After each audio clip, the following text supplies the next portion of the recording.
Hey everyone, I'm Andrea Ferretti and this is Yogaland. Welcome back, Jason. Andrea, today we are going to talk about the most important principles for demonstrating.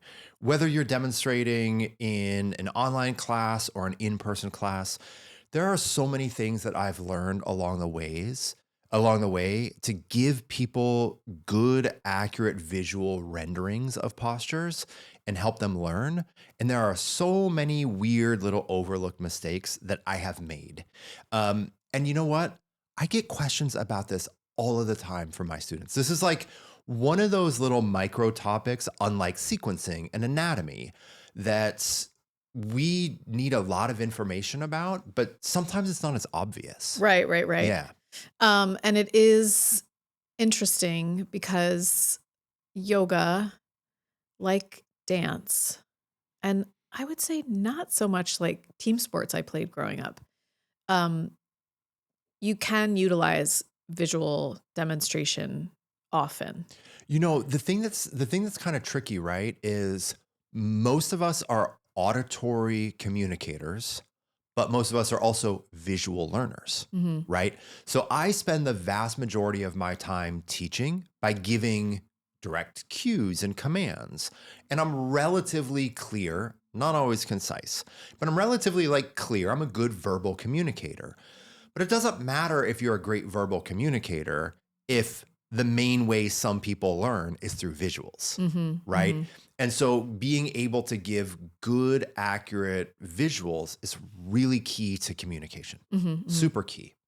Okay, before we get into the topic at hand, let's take a brief moment to mention what's happening this week. What's happening this week in your world? My well, it is NFL playoffs, but more importantly, it is the beginning of my online 200-hour teacher training program. Yes. And I just want to say I get weirdly excited about this. Of course you do. You have a fresh batch of recruits. But I didn't used to get nearly as excited. I used to get more nervous. hmm And now I understand the arc that students go through. Yeah. It's so predictable. It's almost like the arc of getting your home renovated. Okay? It's excitement at the beginning. It's like excitement and trepidation at the beginning.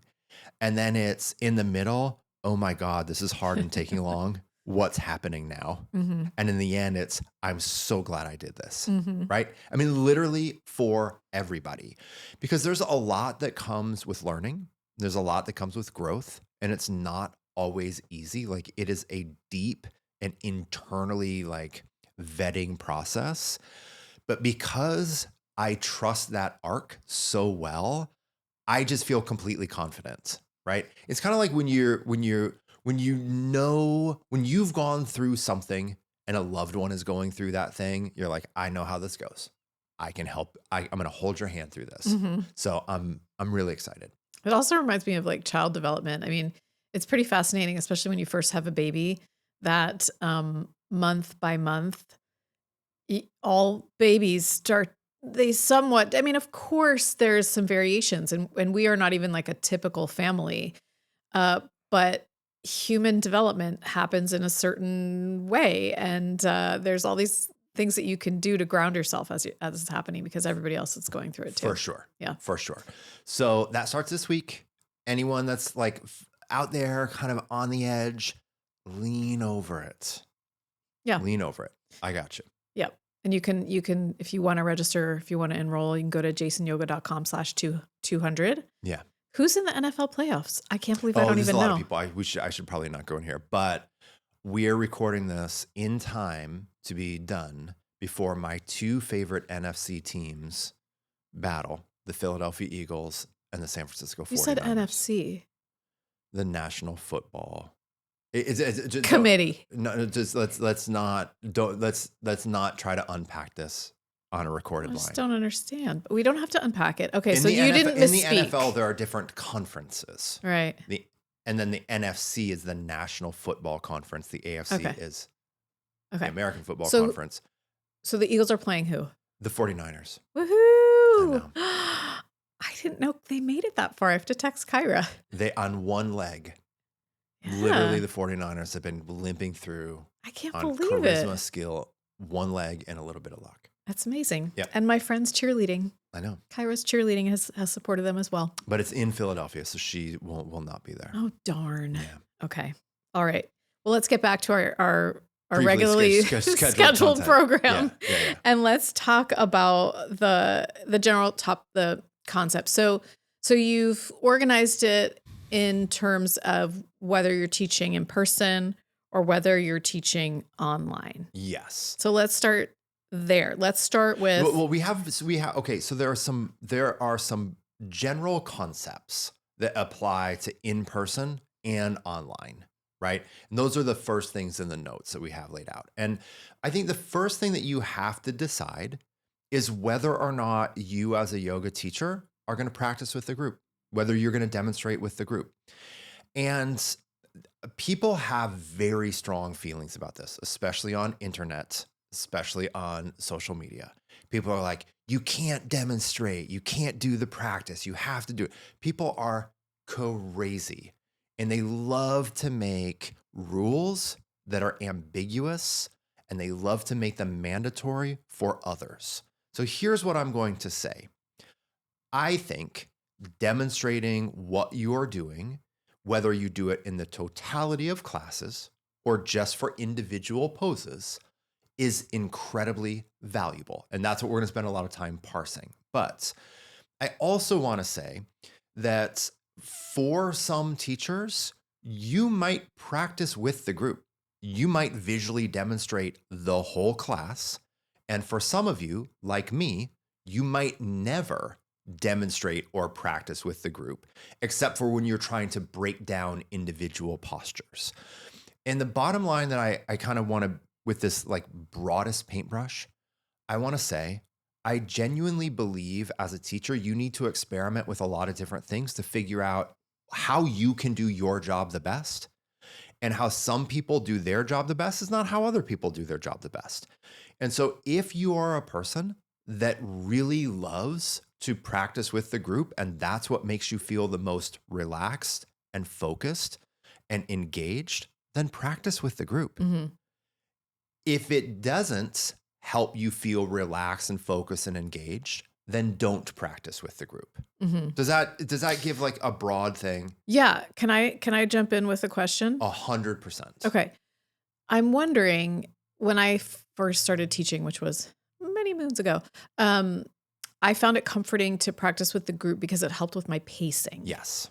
So do you think that can help beginning teachers? Absolutely. I think for beginning teachers, okay, let's do this. Let's just talk right now about in-person. Okay? Because online's a little bit different. And I just want to say, especially if like for what I do on Glow, like I have to practice the whole time. Right? Yeah. That's the whole time. I'm practicing the whole time. Mm-hmm. There's other online environments where you might not, like a Zoom is different. So let's put the online environment to the side. And let's say you're teaching a Tuesday, 6 p.m. class in Duluth. Okay. And you got a dozen people coming to class. Are you going to practice with the group or are you not going to practice with the group? Let's look at the pros and the cons. Mm-hmm. The pros, especially for new teachers, is exactly what you just said. You are going to probably be better with your pacing and you're probably going to be better with managing your own nerves. Right. Being a yoga teacher and standing in front of other people is difficult. Mm-hmm. And you know what? Kind of the worst thing that we can do is just get too in our head. So when you're practicing with the group, you're in your body. You're quelling your nerves. You're feeling what you're communicating. Right. Right? You're not having to translate. You're not having to see people in the room and keep their pace. You're not the conductor. And you're not stabbing in the dark. I can remember thinking like, okay, they're in down dog. How long is 5 breaths? And without counting every single moment and being completely tedious to the students, it was easier to just do it along with them. 100%, Mm-hmm. right? And so if you practice with the group, like you just said, it's oftentimes easier to manage pacing. You're able to use your own direct sensory experience. and you're able typically to deal with your own nerves. And a lot of times when you're a new teacher, you need to do those things or you're going to be a wreck, right? I mean, it's a lot better scenario for some. Now, the obvious downsides are that typically if you're practicing with the group, you can't see the group nearly as well. And also, you're going to be very internally centered rather than externally centered. You might be focusing on your own down dog and how it feels for you to take 3 breaths. And you might not notice that Jim in the corner is doing push-ups and Sally in the other corner has passed out in child's pose. Mhm. By attuning to yourself, you might become a little disconnected from others. So there's a little bit of give and take in there, but I genuinely think that both can be executed well. And it comes down a little bit to personality type of the teacher. Now, one thing I want to say is I don't think it's advisable as any kind of teacher to try to quote unquote get your practice in when you're teaching, right? That's different. No, no, no, no, no, no, no. Not a good idea. No. Now, here's why. Is because it's not going to feel like your practice. Yeah. And it's also just like, it's not good for your students. No. So shifting to online for a moment, when I do a Yoga Glow practice and I'm practicing the whole time, it doesn't feel like a yoga practice to me at all. It's much more extroverted than my practices. Sure. Right. And because I'm talking the whole time, most of the time, which some people love and not everybody loves, what are you doing when you're talking or cueing? You're exhaling. Mm. So you become really exhalation dominant. And I just don't feel like after a glow practice, I don't feel as grounded and as good. It's not like I got my practice. I stretch my hips, I stretch my hamstrings.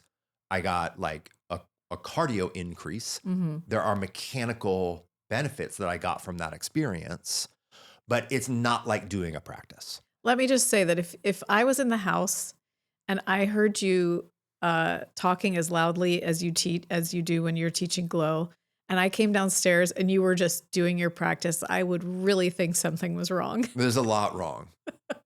I'm just like having a visual of that right now, of you like being in our front room and being like, and inhale. I know, it's strange. So great. It's strange. It'd be so great. I want to see you do it. So what are the upsides of practicing with the group, especially when you're a new teacher? You give visual reference. You stay a little bit more grounded. You stay connected to your own pace, and you stay connected to your own sensory experience. And when you're a newer teacher, especially, you probably benefit from those things, and so do your students. What are the downsides? You might not be able to pay attention to the nuances of others as well. But when you're a new teacher, you're probably not that great at paying attention to the nuances of others anyways, right? Like that's a refined skill that you evolve and develop over time, right? So that's, I think, kind of the broader lens, right? And as a teacher, you get to make those choices, not the internet. And I would say not even your 200-hour teacher training program, because this is just a place that people have very strong feelings about. And I think it is a subjective choice made by the individual that's doing their job. Yes. Okay. So now let's go into kind of a sub-focus. And that's the focus that I actually feel even more specific about, which is when you're not practicing with the group, but you want to show an individual pose, right? Because this comes up all of the time, especially with my background, being in the Iyengar yoga world, or how we came up. We weren't Anusara students, but this was heavy in the Anusara world. Like, it is a conventional thing in styles of yoga that as the teacher orates and teaches the group and does not practice with the group, there's still going to be moments where students need to see something. They need to see a breakdown. They need to see some skillful demonstration, or they need a visual representation of the common error that's being made. So the first thing that I want to say about this scenario, you're a yoga class teacher, you're not practicing with a group, but you want to break something down. If it is a flow-based class, the most important thing you need to do is pick your timing well. Because when you give a demonstration, as important and valuable as it is, it will interrupt the flow of the class. Right. It breaks everything apart. And there's no reason to do a demonstration if you don't fully stop the class and ask everybody to come watch. Yep. You got to get people off the mat, you got to get them close, and you got to show it to them. So to me, there's only two places in a flow class. If it's not a flow class, it doesn't matter because there isn't the same rhythm that you're going to break. Mm-hmm. But if it's a flow class, there's two times that you can demonstrate. Number one, before the flow starts, or number two, when you're happy for the flow to be over. So the way that I think about this is that first phase is if I know today that we're going to be focusing on the shoulder position in chaturanga. So it's at the beginning of class and I'm going to say something like, hey, everybody, listen, we're going to have a good all around strong practice. But one of the things that we're going to do today is we're going to refine our chaturangas, and we're going to work on a couple of arm balances that are similar to chaturanga. So before we start our movement prep, I want to show you a thing or two. I want to show this action of the arms. Everybody come close. This is just going to take a second. Come close. Okay, look. And then I give the demonstration. So this is before you've done any asana. Yeah. Right at the beginning of class. Right. And then we're going to go do that thing. Yep. So it's essentially when we can kind of think about, when I teach sequencing in a flow context, I teach that you always want to have a preparations phase before you establish rhythm and movement. Because if you're a technical teacher, giving a little bit of specific technique and showing a little technique and then doing some like skills and drills work to prime the body to do that technique, we want to do that before we start the flow. And then once we start the flow, then in that flow, we carry over the technique. And so this is where we have that visual demonstration at the very onset. And then we're not breaking the flow at all. It's not disruptive at all. We're not getting people off their mat. They're not really grounded into it yet. And then we go right into, okay, now I want you to go feel this in the body. Everybody go back to your mat, come right to all fours. We're going to do exactly what I just showed you, right? And then we build, and then we get to our flow. The second time, or the second scenario, is often when we're breaking down a harder pose, we're having more of a workshop-y moment in a flow class. And I don't recommend, I think it's really hard as a student and as a teacher to reconstitute the flow once you've stopped it so much that you get people off the mat to come demonstrate something. Mm-hmm. So I would really say that the breakdown demo is when we're 2/3 or 3/4 through that class. And maybe you're going to show a hand or an elbow position in Urdhva Dhanurasana, or you're going to show a refinement to Bakhasana, or you're going to show, some nuance to a hip opener. If you then just decide, okay, I'm going to show this pose right towards the phase of class where we're kind of workshopping that thing, then it's not disruptive because you're kind of bookending the flow, right? Right. You're really bookending it. One more thing along these lines. In this context, you don't get to demonstrate everything that deep down you want to demonstrate. Mm-hmm. You really have to be targeted. Mm-hmm. And I go back so many times to you being my editor and you, right? I learned so much about teaching from you editing me and just helping people understand this is not the only class where your students get to learn a technique. So don't try to teach them everything right now. Just pick one or maybe two demos that you want to break down and let that be enough for the day. Mm-hmm. Yeah. Yeah, I mean, if you think about your teaching, I think this is how I think about my writing.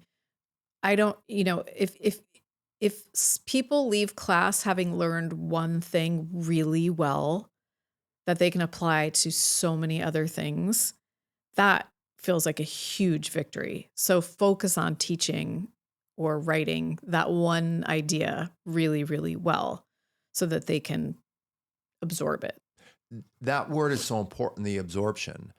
It's not just about what we want to teach, it's what students can actually learn Hmm. in an increment of time. Right. And the reality is we can't learn many things well at once. So you just become a little bit more editorial in your teaching. You give them a good all-around class, but if there's a detail or two that you really want to visually communicate, beginning of class or towards the end of class, Hmm. just bookend it. So if you're doing it toward the end of class, I mean, about how long can you talk to them during the demo? Like, how much time can you Not take? long, Like a not minute? long. I go way too long because I over talk points all the time. Ideally, you give them a couple cues. Hey, everybody. Okay, here's what we're going to do. I want you to see the transition from upward bow into inverted staff pose. Okay. I could say it all day long, but this is just one of those things you have to see. Everyone, I want you to come watch. Okay. Come close and come watch. And then now I'm going to show it, or I'm going to have someone else show it, which is another point that I'm going to make in a moment. So we give the demo and then we go right back. That total time, 90 seconds to 2 minutes maximum. Hmm. And you're going to be really tempted, like me, to stay way too long and show way too many things. And that's part of my biggest flaw in demoing is too much. Hmm. But you really want to be able to isolate a specific transition or a specific technique, because that is going to be what a student is going to be able to retain by the time they get back to their mats. Hmm. Yeah. Okay. And then I just want to I want to say something to you about using your own body to demonstrate versus using a student's body to demonstrate. Back in the day when it was John Friend teaching class or Rodney teaching class or Ramanan teaching class, those teachers, from my memory, were really never the people that demoed the thing. Do you know why?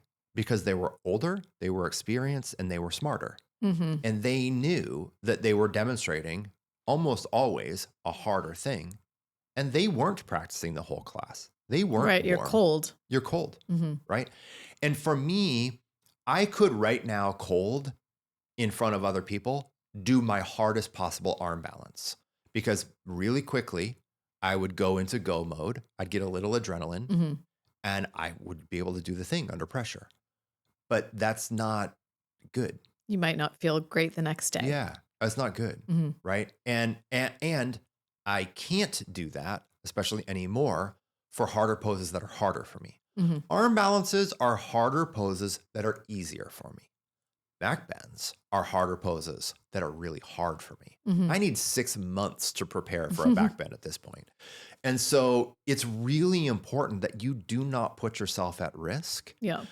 And and this is also not a place where you're trying to highlight your most gloriously strong and flexible students. But this is a scenario where if you're trying to show something that is relevant, right? You're not showing off and you're not showing someone else off. You're using a body in the room to demonstrate something to other people. Use a student. Hmm. Use a student. And I think it's a sensible idea to diversify the students, right? And I'll say real quick, Jack Workman, who we know and love, he was always my demo student for backbends because Jack could do backbends really articulately and they were not a big stress to his body. So I would have him demo the harder backbends. And then there were several other students that I would have demo if I wanted to show something that wasn't necessarily really hard, but needed a visual, Mhm. right? So there's plenty of other students that weren't as strong and flexible, who were just more like, just like The normal yeah, folk. just like, yeah, it's just common people. It's Mhm. common people, right? Mhm. And I would have them demonstrate things that wasn't about like a hard pose, but about something where More of an visual action. rendering was Mhm. important. Mhm. Okay. And then there's one more thing that I think is so important on this little run, which is always put yourself or the person demonstrating in the orientation on the mat that the people are going to do the pose. Don't mirror it. Don't mirror it. It is a cognitive dissonance. So if you are practicing with the group the whole time and you can mirror the whole time and you want to mirror the whole time, that's fine. That breaks my brain. I can't do it to save my life. I don't really like it. Mhm. But let's play with the Bakasana example. So if you have a conventional setup where everyone on the mat is kind of facing one direction and you are looking at them facing the other direction, I see this happen all the time. People will demonstrate, for example, Bakasana facing their students. Catastrophic mistake. It's all wrong because that's not the spatial orientation in which the student is going to do what they're doing. So you're asking them, like, the reason that we're going to do a visual is to make a clear and easy impression in their brain so that they can execute it. But if you don't do it in the orientation that they're doing it, they have to flip the image, Mhm. which creates a cognitive dissonance, Mhm. which renders a lot of that visual like backwards. Imagine like this. Imagine you had a terrible fate and on Sunday you were going to spend the whole day putting together something from IKEA, right? Or anything. Can you imagine doing it with the instructions visually reversed? Yeah, that'd be pretty weird. It doesn't work. No, it doesn't work. It does not work. Yeah. So this is what you do. And if you've been doing that, I gotcha. Glad you're listening to the podcast. Stop doing that. Love you, but don't do it that way anymore. Just put yourself in the same orientation. So instead of doing Bakasana from where you are teaching, where they're facing you, you go to the middle of the room. Everybody come around, come around, come around. And then you go to a student's mat, or you go between their mats, or you bring your own mats and you face the exact same way that they will be facing. Mhm. And I would say this is 100% of the time. So imagine we're doing Warrior 2 and I want to do a demonstration of Warrior 2. My right leg is forward. I'm going to go to the part of the room that they will be facing when they're doing Warrior 2. And I'm going to do Warrior 2 in the exact orientation that they're doing Warrior 2. Yeah. So that they're taking the visual cue and they're not having to flip or reverse the image. Right. This is, of all the things we've said, this is to me by far the most important thing. Right. Yeah. Then they don't have to translate anything. It's Yeah, you just shouldn't. it's Otherwise, there's no imprinted the point. correct way. Right. Yeah. Mhm. Yeah. Yeah. Okay. All right. Let's talk about um online. Yeah. And obviously you're going to be demonstrating. Well, most of the time you're going to be demonstrating the entire class.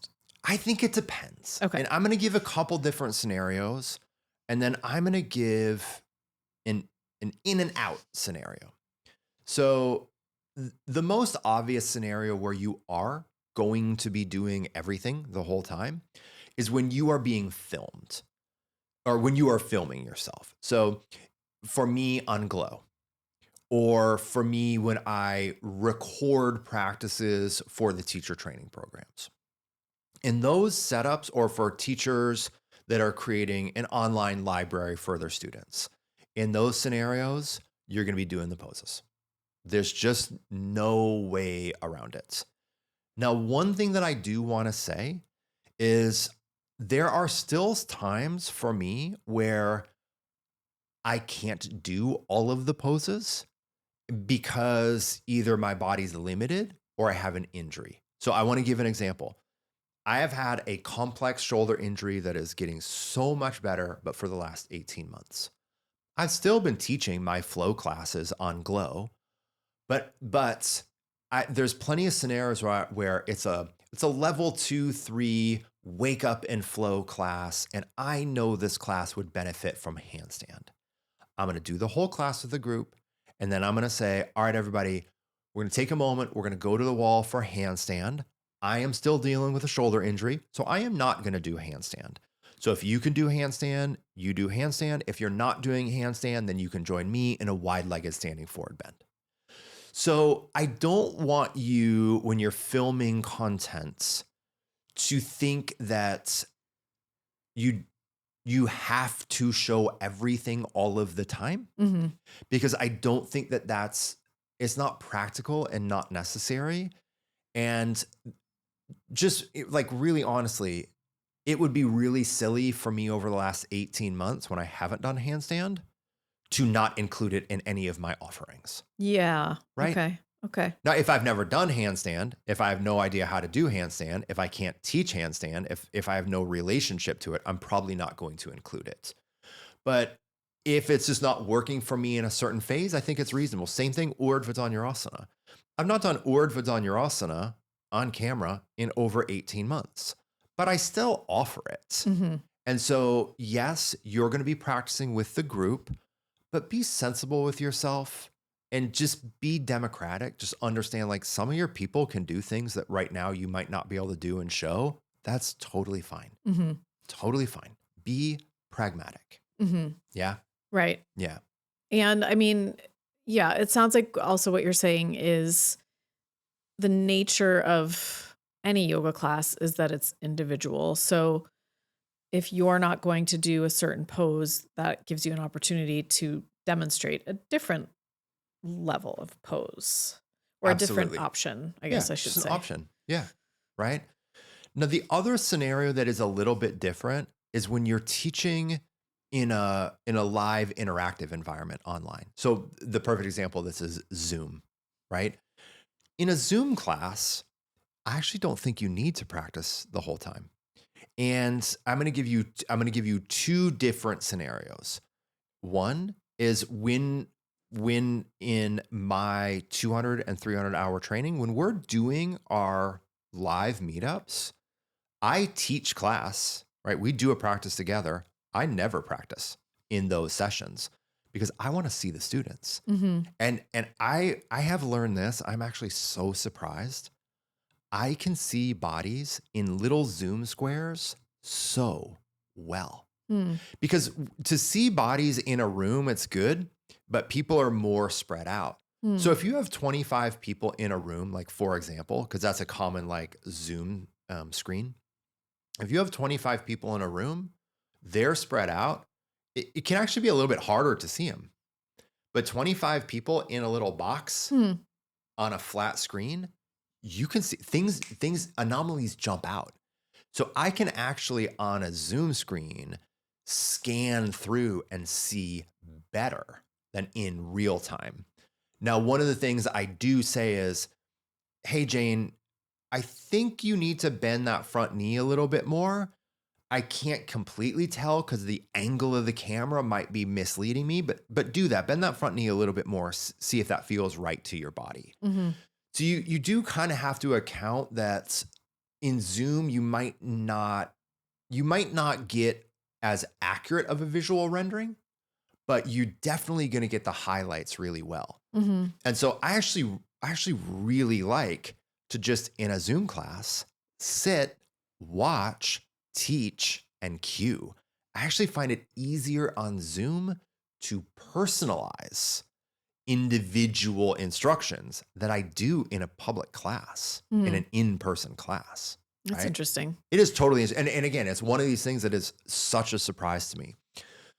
The other thing, which is our final example, is kind of what I call the in and out or the 50-50. And this is where you're teaching a Zoom class, and about half of the time you're on there doing some poses, and then you go over and you look at the screen and you talk to people, right? You kind of you go in between you doing the poses, and then going over and watching people do the poses. Mhm. And I do this really commonly, or I did this really commonly when I was teaching live streams for Love Story during COVID.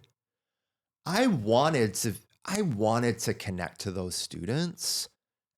And in order for me to feel connected to those students, I had to see them, Mhm. right?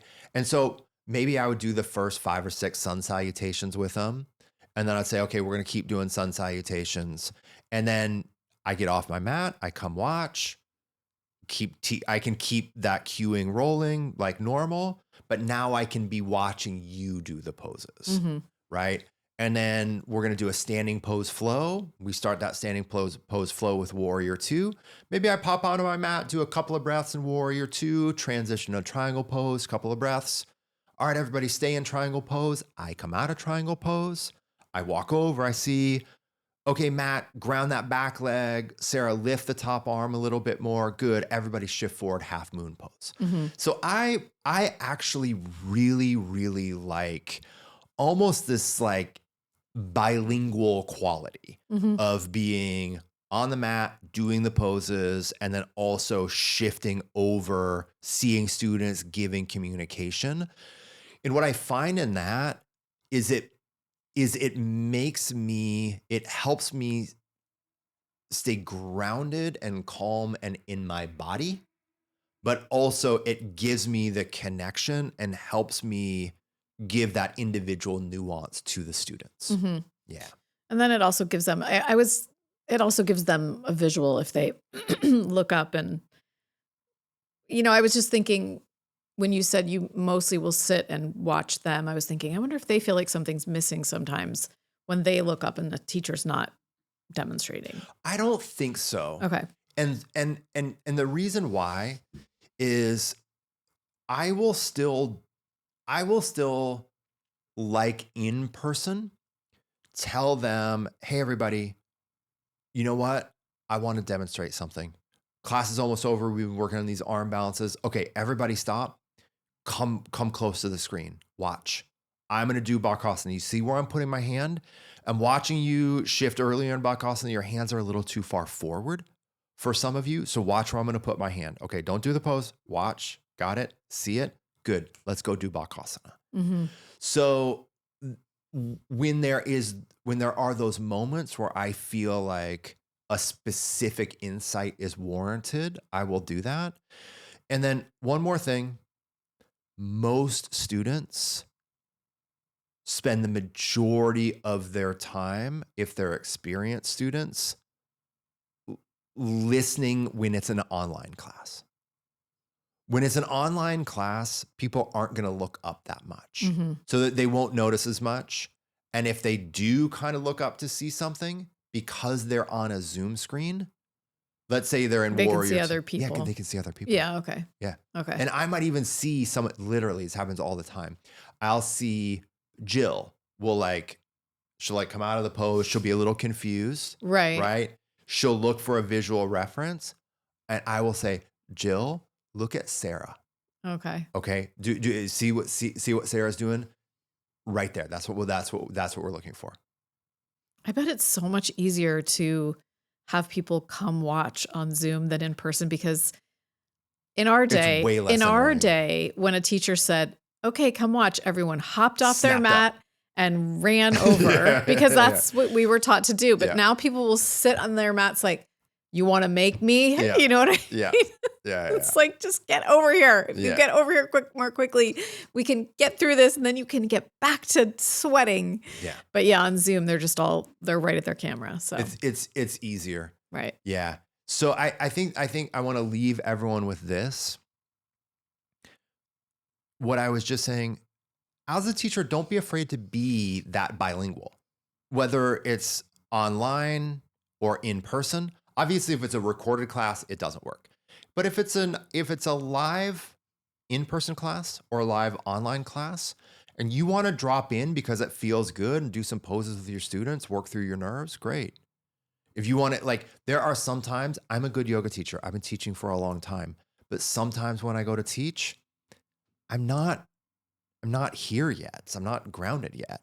So if I do the first couple of sun salutations with you, it's better for me, and then it's going to be better for you. Mhm. So it's totally fine to have that in out orientation. And then that last reminder, if you really are doing a technique breakdown, put yourself in a position that everyone can see and do it in the orientation that the students are doing it. Get in, get out. Just those things, you will be so much better at this. I'm going to add one more.